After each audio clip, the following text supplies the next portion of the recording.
Welcome back to Mybartender. Today we'll be making a sex on the beach. First, add ice to your cocktail shaker. Add 1.5 ounces of vodka.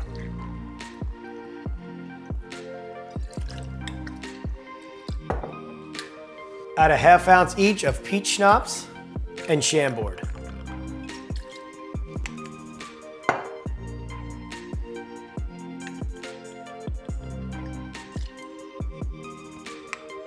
Add 1.5 ounce each of orange juice and cranberry juice.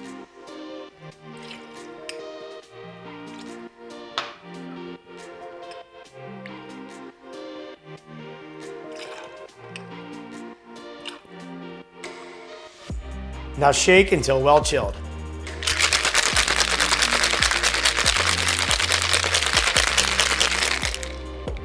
Now fill your highball glass with ice and pour.